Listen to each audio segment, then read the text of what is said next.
Hi எல்லாருக்கும் வணக்கம். Welcome to Kannan Bhagavathi channel. இன்னைக்கு எங்களோட டே இன் மை லைஃப் தான் பார்க்க போறீங்க. காலையிலேயே ஜிம்முக்கு வந்துட்டோம். இன்னைக்கு என்ன டேன்னு பார்த்தீங்கன்னா, எங்களுக்கு லெக் டே. ஸோ எப்பயுமே வந்து பார்த்தீங்கன்னா, லெக் டே வரும்போது எல்லாரும் பயப்படுவோம் நம்மள்ல. மறுநாள் காலே தூக்க முடியாது அப்படின்னு. அ எனக்கு வந்து பார்த்தீங்கன்னா, ஒரு ஃபர்ஸ்ட் 2 வீக்ஸ் தான் வந்து அது ரொம்ப கஷ்டமா இருந்தது. அதுக்கப்புறம் வந்து பார்த்தீங்கன்னா, என்னோட லெக் ரொம்ப ஸ்ட்ராங் ஆகுறத என்னால ஃபீல் பண்ண முடிஞ்சது. ஃபர்ஸ்ட்லாம் பார்லர்ல ஒரு 5 மணி நேரம் நின்னாவே அன்னைக்கு ராத்திரி ஃபுல்லா அவ்ளோ கால் வலிக்கும். இப்ப நான் நெறைய லெக் ஸ்ட்ரென்தனிங் பண்றதுனால, எனக்கு வந்து லெக் செம்ம ஸ்ட்ராங் ஆயிடுச்சுங்க. இப்பலாம் 8 மணி நேரம் நின்னா கூட எனக்கு கால் வலிக்கிறது கிடையாது. ஸோ நம்மளுடைய ஸ்ட்ரென்த் ட்ரெய்னிங் பண்றதுனால எவ்ளோ பெனிஃபிட்ஸ் இருக்கு பார்த்தீங்களா, நம்ம லைஃப் ஸ்டைல்ல. இப்ப நான் நெக்ஸ்ட் பிளான் என்ன பண்ணியிருக்கேன்னு பார்த்தீங்கன்னா, நான் வந்து ஃபிஷ் மார்க்கெட் தான் போப்போறேன். ரீசென்ட்டா ஃபிஷ் நெறைய இன்டேக் பண்ணிக்கிறேன். ஏன்னா, ஃபிஷ் சாப்பிடும்போது செம்மையா வந்து ஃபேட் லாஸ் ஆகுது. அண்ட் ஹெல்த்துக்கும் செம்ம வந்து பெனிஃபிட்டா இருக்கு. அதனால நான் வந்து ப்ரானு, ஃபிஷ் இதெல்லாம் வாங்கலாம் அப்படின்னு வந்திருந்தேன். இந்த மாதம் புரட்டாசி மாதம் அப்படின்றதுனால எனக்கு இவ்வளோ பெரிய எறாவே ரொம்ப கம்மியாக கிடச்சிது. ஸோ அதனால் எறா வாங்கிட்டேன். யூசுவலாக வந்து பார்த்திங்கன்னா, இவ்வளோ பெரிய எறாலாம் வாங்கவே முடியாது. ரொம்ப காஸ்ட் ஜாஸ்தியாக இருக்கும். அதே சமயத்தில் நண்டு வந்து பார்த்திங்கன்னா வாங்கியிருந்தேன். நண்டு ரசம் வச்சிடலாம். பாப்பாவுக்கு நண்டு ரசம்னா ரொம்ப பிடிக்கும். ஸோ அதெல்லாம் நண்டு, விரால் மீன். நாங்கள் வந்து வஞ்சரம் மீனை விட விரால் மீன் வந்து ரொம்ப விரும்பி சாப்பிடுவோம். யாரெல்லாம் விரும்பி சாப்பிடுவீங்கன்னு சொல்லுங்கள். நெக்ஸ்ட்டு வந்து லாப்ஸ்டர் வந்து கிடைக்கிறது ரொம்ப கஷ்டங்க. ஒரு கடையில வந்து லாப்ஸ்டர் இருந்துச்சு. ஒரு 6, 7 லாப்ஸ்டர் இருந்துச்சு. அது மொத்தமா வாங்கிட்டோம். ஸோ புரட்டாசி மாசம்ன்றதுனால அதுவும் எங்களுக்கு ரொம்ப கம்மியாவே கெடைச்சது. ஸோ இதெல்லாமே க்ளீன் பண்ணிவிட்டு நான் வீட்டுக்கு போயிட்டு சமைக்க தான் போறேன். இன்னைக்கு வந்து பார்த்தீங்கன்னா, என்ன பிளான் பண்ணியிருக்கேன்னா, நண்டு ரசம் வைக்கணும். அதே சமயத்தில வந்து பார்த்தீங்கன்னா, ஃபிஷ் ஃபிங்கர் ஆக்சுவலா வந்து நான் விரால் மீன் ஏன் ஸ்பெஷலா வாங்குவேன்னு பார்த்தீங்கன்னா, இதில வந்து நம்ம ஃபிஷ் ஃபிங்கர் போட முடியும். போன்லெஸ் பீஸ் போட முடியும். நான் வந்து பார்த்தீங்கன்னா, ஜஸ்ட் 2 மினிட்ஸ் கூட நான் வந்து குக் பண்ண மாட்டேன். அதுக்கு கம்மி தான். அதுக்குள்ளேயே அது குக் ஆயிடும். ரொம்ப டேஸ்ட்டா இருக்குங்க. ட்ரை பண்ணாதவங்க கண்டிப்பா இந்த மீன் ட்ரை பண்ணி பாருங்க. என் வீட்டுக்கு வந்து நான் ரெஃப்ரெஷ் ஆயிட்டேன். நம்ம நான்வெஜ் வாங்கிட்டு வந்தாவே நெறைய வொர்க் இருக்கும் சமைக்கிற வேலை. அதனால இன்னைக்கு ஹவுஸ் கிளீனிங் வொர்க்க என் ஹஸ்பண்ட் பார்த்துக்கிறேன்னு சொல்லிட்டாரு. இன்னைக்கு ஹவுஸ் கிளீனிங் பார்த்தீங்கன்னா, ஒரு யூசுவலான ஹவுஸ் கிளீனிங் கிடையாது. ஒரு டீப் கிளீன் பண்ணிடலான்னு இருக்கோம். ஏன்னா, ஆயுத பூஜை நெக்ஸ்ட் வீக் வருது. என்னோட கிளீனிங் ஒர்க்கை ஈஸியாக்கிறதுக்காக அகோரால இருந்து regal hand held vacuum cleaner தான் வாங்கியிருக்கேன். இந்த சின்ன வேக்கம் கிளீனர் யூஸ் பண்ணுறது ரொம்ப சிம்பிள். ஆன் ஆஃப் ஸ்விட்ச் மேலே கொடுத்துருக்காங்க. ஜஸ்ட் நீங்கள் ரெட் பட்டனை ஒன் கிளிக் பண்ணும்போது உங்களுக்கு டஸ்ட் கலெக்டர் ஓப்பன் ஆகிடும். இது 0.8 லிட்டர் கெப்பாசிட்டி வந்து இது டஸ்ட் கலெக்ட் பண்ணும். இதோட ஹெப்பா ஃபில்டர் ஓரளவுக்கு பெருசாகவே கொடுத்துருக்காங்க. இது ரொம்ப ஈஸியாக லேடீஸ் கூட யூஸ் பண்ணுற மாதிரியான ஒரு டிசைன் தான் பண்ணியிருக்காங்க. இதோட கார்டு ஒயர் பார்த்தீங்கன்னா 5 மீட்டர் லென்த் கொடுத்துருக்காங்க. இந்த வேக்கம் கிளீனர் கூடவே ஒரு ஃப்ளெக்சிபிள் ஹோஸ் கொடுக்குறாங்க. இது பெண்ட் சர்ஃபேஸ்லலாம் நல்லா யூஸ் ஆகும். அண்ட் ஒரு க்ரிவைஸ் நாசல் கொடுக்குறாங்க. இது கார்னர்ஸ் எல்லாம் யூஸ் பண்ணிக்கலாம். இது கூடவே மல்டி பர்பஸ் ப்ரஷ் கொடுத்துருக்காங்க. இது என்னோடய ஃபேவரெட், எல்லாத்துக்குமே யூஸ் ஆகுது. அண்ட் இது எல்லாத்தையும் கனெக்ட் பண்ணுறதுக்கு ஒரு கனெக்டிங் நாசலும் கொடுத்துருக்காங்க. இந்த சின்ன வேக்கம் கிளீனர் உண்மையிலே என்னை சர்ப்ரைஸ் பண்ணிச்சு. என்னோட கையவே பிடிச்சி இழுக்கிற அளவுக்கு இதுக்கு சக்ஷன் பவர் கொடுத்துருக்காங்க. 6.5 கேபிஏ பவர் வந்து கொடுக்குறாங்க. உண்மையிலே ரொம்ப ஒரு ஸ்ட்ராங்கான ஒரு சக்ஷன் பண்ணுதுங்க இது.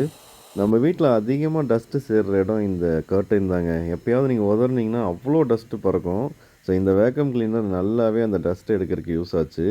எங்கள் வீட்டில் மொத்தம் 2 சோஃபா இருக்குது. கீழே இருக்கிற வீட்டில் இருக்கிற சோஃபா வந்து பயங்கரமாக டஸ்ட் ஆகிடுச்சு. ஏன்னா அதுதான் மேஜராக எல்லாருமே யூஸ் பண்ணுவாங்க. பசங்க வந்தால் குதிச்சு விளையாடுறதுன்னு பயங்கரமாக டஸ்ட் ஆகிடுச்சு அது. இந்த சோஃபா கொஞ்சம் கர்வ்டு சர்ஃபேஸுங்கிறதுனால நான் ஃப்ளெக்சிபிள் ஹோஸை வச்சு நல்லா க்ளீன் பண்ணிக்கிட்டேன்.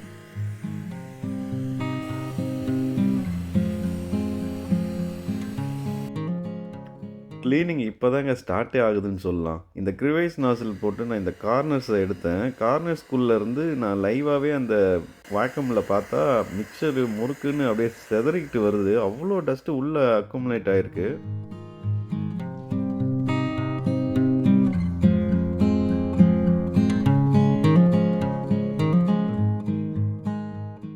கீழே ஏதாவது கொட்டிருச்சுன்னா நம்ம அது பெருக்கி அள்ளுறதுக்கே ரொம்ப லேட் ஆகும். அப்புறம் அதுக்கு ஒரு முறம் வைக்கணும். அப்புறம் அதை எடுத்துகிட்டு போய் கொட்டணும். இது ஜஸ்ட்டு ஒரு செகண்ட்லேயே எல்லாத்தையுமே அப்படியே ஈஸியாக புல் பண்ணிடுது. ஹவுஸ் கிளீனிங்கில் ஒரு பெரிய பிரச்சனை என்னென்னு பார்த்தீங்கன்னா, இந்த மாதிரி டஸ்ட்டெல்லாம் நம்ம ஒரு டஸ்டரையோ இல்லை ஒரு துணியை வச்சோ துடைக்கும் போது டஸ்ட்டு கம்ப்ளீட்டாக நம்ம மேலே பறக்கும். நமக்கு டஸ்ட் அலர்ஜி வர வாய்ப்பு அதிகமாக இருக்கும். எனக்கு டஸ்ட் அலர்ஜி இருக்குது. ஏன்னா என்னால் இந்த மாதிரி டஸ்ட்டை ரொம்ப ஹேண்டில் பண்ண முடியாது. இதை நம்ம ப்ராப்பராக யூஸ் பண்ணும்போது எல்லா வேலையுமே இது ரொம்ப ஈஸியாக பண்ணி கொடுக்குது. ஃப்ளோரில் நிறைய முடி இருந்தாலுமே இது ஈஸியாக எடுத்துருது. ஏசி ஃபில்டர்ஸை க்ளீன் பண்ணிக்க முடியுது. அப்புறம் வெளியில் நாங்கள் வந்து பிளைண்ட்ஸ் போட்டிருக்கோம். அந்த பிளைண்ட்ஸில் நிறைய டஸ்ட் அக்குமுலேட் ஆகிருந்தது. அதையுமே எடுத்துட்டேன். ஆல்மோஸ்ட் வீட்ல இருக்கிற யூஸ் பண்ணாதத ட்ரெட்மில தான் சொல்றேங்க. வாங்குனதோட சரி. யூஸ் பண்ணலனாலுமே அதில டஸ்ட் எக்கச்சக்கமா சேர்ந்து போகுது. இது எவ்வளோ டஸ்ட்ட கலெக்ட் பண்ணியிருக்குன்றது இப்ப காமிக்கிறேன் பாருங்க. ரொம்ப ஷாக்கிங்கா இருக்கும்.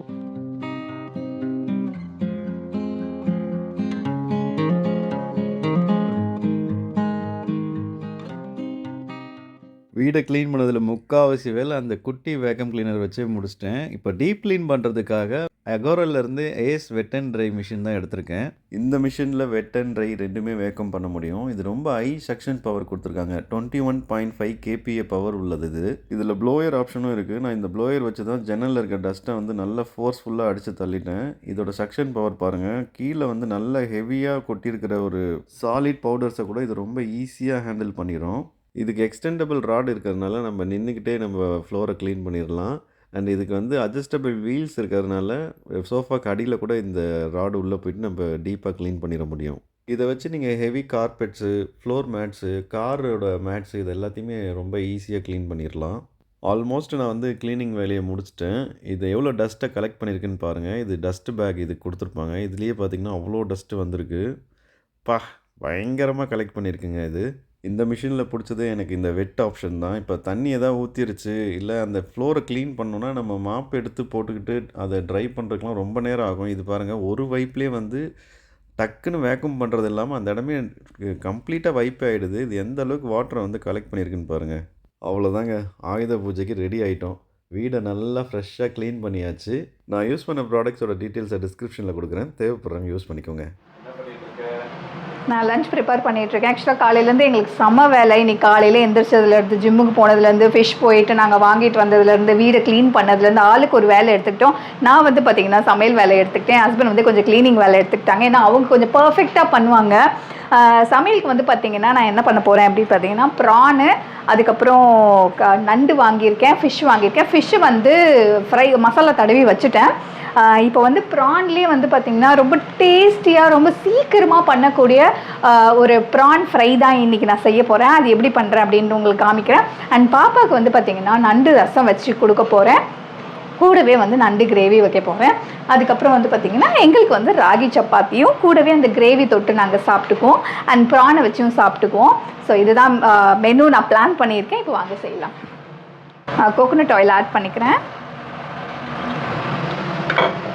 இப்போ நான் என்ன பண்ண போகிறேன்னா, இந்த ப்ரானை வந்து ஆட் பண்ணிக்க போகிறேன். இதில் நான் எதுவுமே ஆட் பண்ணவே இல்லை. இதை வந்து டைரெக்டாக இந்த பேனில் நான் ஆட் பண்ணிக்கிறேன். சால்ட் எதுவுமே போடவே இல்லை, கழுவி வச்சதோடு அப்படியே இருக்குது. இதை இப்போ நம்ம வந்து சாட்டேட் பண்ணிக்கலாம். கொஞ்சம் சால்ட் ஆட் பண்ணிக்கிறேன்.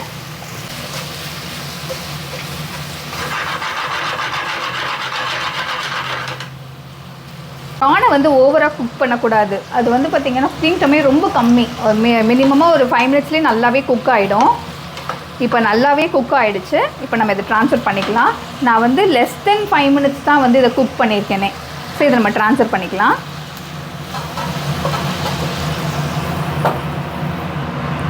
இப்போ நம்ம என்ன பண்ண போகிறோன்னா, இந்த பேனில் வந்து ஆயில் ஆட் பண்ணிக்க போகிறோம். கிராம்பு, பட்டை, ஸ்டாரு, கொஞ்சமாக சோம்பு ஆட் பண்ணிக்கிறேன். ஆனியன் ஆட் பண்ணிக்கிறேன்.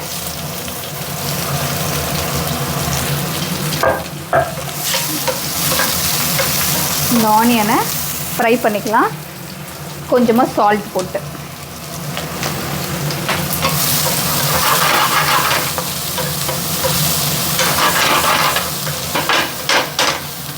ஆனியன் வந்து இந்த மாதிரி நீட்டாக தான் கட் பண்ணிக்கணும். பொடி பொடியாக கட் பண்ணக்கூடாது இந்த ரெசிபிக்கு. ஏன்னா ஒரு ரெசிபியை எப்படி ப்ரெசென்ட் பண்ணுறோம் அது பொறுத்து தான் வந்து அதோட டேஸ்ட் எல்லாமே மாறும். ஸோ பொடி பொடியாக கட் பண்ணுறதை விட இந்த மாதிரி கட் பண்ணும்போது இன்னும் என்ஹான்ஸ் பண்ணி கொடுக்கும் டேஸ்ட்டு. இதை நம்ம நல்லா ஃப்ரை பண்ணிக்கலாம். இந்த ஸ்டேஜில் நம்ம வந்து இஞ்சி பூண்டு பேஸ்ட் ஆட் பண்ணிக்கலாம். மிளகாத்தூள் கொஞ்சம் ஆட் பண்ணிக்கிறேன்.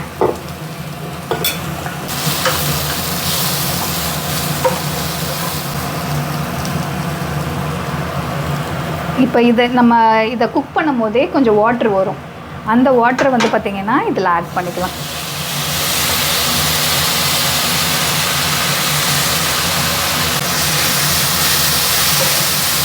கூடவே கொஞ்சம் வாட்டர் ஆட் பண்ணிக்கிறேன்.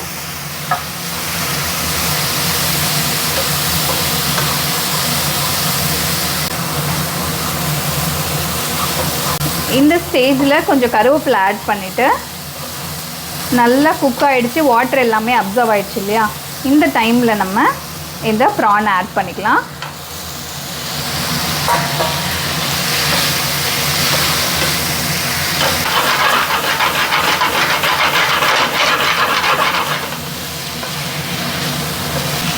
இந்த டைமில் வந்து பெப்பர் ஆட் பண்ணிக்கலாம். ப்ரான் போட்டதுக்கப்புறம் ரொம்ப குக் பண்ணக்கூடாது, ஏன்னா ஆல்ரெடி நம்ம ஒரு 80% குக் பண்ணிட்டோம். ஸோ இப்போ பெப்பர் போட்டு ஒரு பெரட்டிட்டு ஃபைனலாக நம்ம என்ன பண்ண போகிறோன்னா ரா ஆனியன் இருக்கு இல்லையா? ஸோ இதை எடுத்து நல்லா ஸ்ப்ரிங்கிள் பண்ணி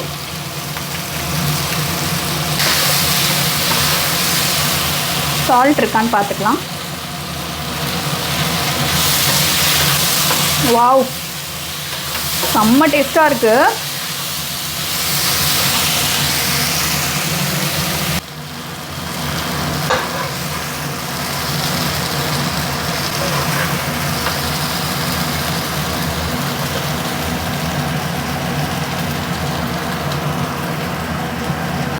உங்களுக்கு ராகி சப்பாத்தியும் அதே சமயத்தில் ப்ரான் ஃப்ரையும் ரெடி ஆகிடுச்சு. சாப்பிட்றீங்களா?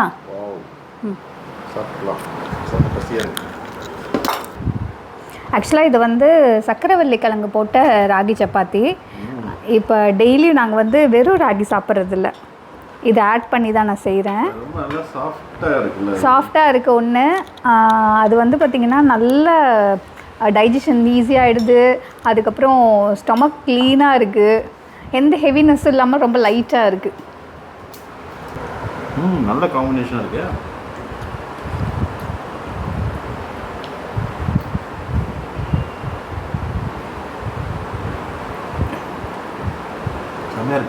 நல்லா இருக்கா? ஸோ ஜஸ்ட் ஒரு 5 மினிட்ஸ்லேயே செஞ்சிடலாம் இந்த ரெசிபி. ரொம்ப கஷ்டம்லாம் பட வேண்டாம். நல்லா ஜூஸியாக இருக்கு. எவ்வளோ மார்க் கொடுக்கலாம்? 100. நல்லா இருக்கா? ஃபீலே இருக்காது.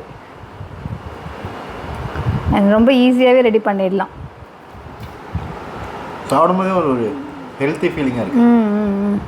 ஆக்சுவலாக வந்து நம்ம இப்போ ராகி சப்பாத்திக்கு குழம்பு மாதிரி இல்லையேன்னு ஃபீல் பண்ண வேணாம். இது என்ன ஆகும் தெரியுமா? அந்த வெங்காயம்லாம் இருக்குல்ல, அதுவே உனக்கு நல்லா ஜூஸியாக ஃபீல் ஆகும். அதனால நமக்கு அந்த குழம்பு சாப்பிட்ட ஒரு ஃபீல் கிடைக்கும். சரி, நீங்கள் சாப்பிடுங்க. அக்ஷயா பாப்பாவுக்கு வந்து நான் போய்ட்டு நண்டு ரசம் வைக்க போகிறேன். பசிக்குதுமா. இதோ நீ போய் கிளம்பிட்டு வா, சரியா? உனக்கு ஒரு சூப்பரான டிஷ் ரெடி பண்ணிட்டுருக்கேன், நண்டு ரசம், சரியா? நல்லா சுட சாப்பிட்லாம். ஓகே. அப்புறம் ஃபிஷ் ஃபிங்கர். Okay okay.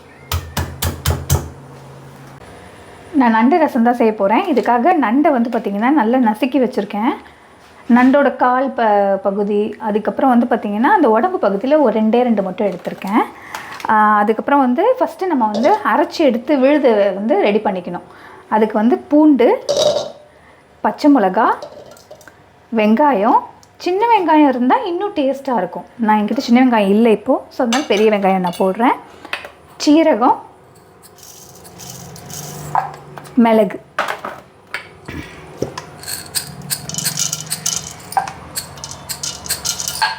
இதை இப்போ நான் வந்து அரைச்சி எடுத்துகிட்டு வந்துக்கிறேன். பேனில் ஆயில் ஆட் பண்ணிக்கிறேன். கொஞ்சமாக கடுகு ஆட் பண்ணிக்கிறேன். அரைச்ச விழுது ஆட் பண்ணிக்கிறேன்.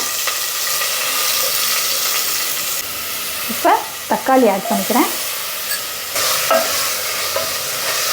மஞ்சத்தூள் ஆட் பண்ணிக்கிறேன். சால்ட் ஆட் பண்ணிக்கிறேன். பெருங்காயம் கொஞ்சம் ஆட் பண்ணிக்கிறேன். நண்டு ஆட் பண்ணிக்கிறேன். நண்டு ரசத்துக்கு மட்டும் நண்டை நல்லா நச்சுக்கோங்க, நச்சுட்டு தான் போடணும். இந்த டைமில் என்ன பண்ணோன்னா தண்ணியை விட்டு நல்ல தாராளமாக, ரசம் அப்படின்றதுனால நல்ல தாராளமாக நம்ம தண்ணி விட்டுக்கலாம். நல்ல தண்ணி விட்டுட்டு நம்ம இதை குக் பண்ண போகிறோம். ஒரு கொதி வந்தோடனே நான் வந்து நெல்லிக்காய் சைஸில் வந்து புளி ஊற வச்சுருக்கேன். அதை கரைச்சி நம்ம ஊற்றி ஒரு கொதி வரும்போது ஆஃப் பண்ணிடலாம். நண்டு ரசம் இங்கே வரைக்கும் தூக்குது. ஸ்மெல் வருதா? சரி, ஓகே. நண்டு நல்லா கொதிச்சிருச்சு. இந்த டைமில் நான் என்ன பண்ண போகிறேன்னா புளியை ஆட் பண்ண போகிறேன். கொஞ்சமாக நீங்கள் புளியை ஆட் பண்ணிங்கனாவே போதும். அது ஒரு டேஸ்ட்டுக்காக தான். ஒரு இந்த சைஸ் புளி இவ்வளோ எடுத்துக்கோங்க. புளி அது போதும். இவ்வளோ புளி எடுத்துக்கோங்க. அது நல்லா கரைச்சிக்கோங்க, ஊற்றிக்கோங்க. நான் ஆக்சுவலாக இவ்வளோ இது எடுத்தே நான் கொஞ்சம் நிறுத்திட்டேன் நான்.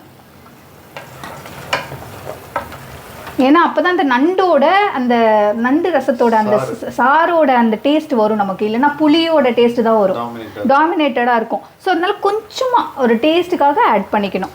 ஸோ இந்த மெத்தடில் செய்யும் போது நண்டு ரசம் ரொம்ப சூப்பராக இருக்கும். நிறைய பேர் என்ன பண்ணிடுவாங்க, இது நார்மல் ரசத்துக்கு கரைக்கிற மாதிரி ஒரேடியாக ஊற்றி ஒரு கொதி வந்து ஆஃப் பண்ணிடுவோம். அப்படி பண்ணக்கூடாது. நண்டு ஃபஸ்ட்டு நல்லா வேகணும். வெந்தால் தான் அதில் இருக்கிற சாரெல்லாம் வெளியில் வந்து அது நல்லா இன்னும் டேஸ்ட்டாக இருக்கும். கொதிச்சிச்சு. இப்போ ஆஃப் பண்ண போகிறோம். ஆஃப் பண்ணுறதுக்கு முன்னாடி கடைசியாக பெப்பர் ஆட் பண்ணிவிட்டு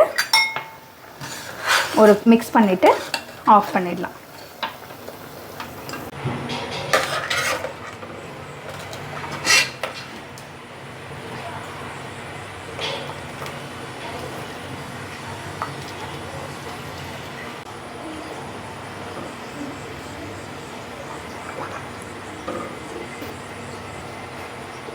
உன்னை ட்ரெஸ்ஸு மாற்ற சொன்னால் இப்படியே உட்காந்துருக்க.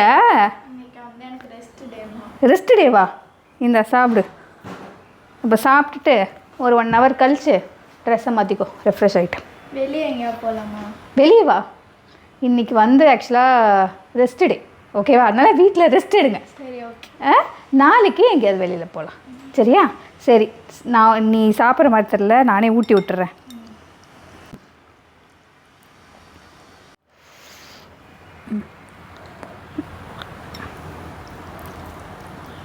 எப்படி இருக்கு? சூப்பர். இது சுட சுட சாப்பிட்டா இன்னும் சூப்பராக இருக்கும்.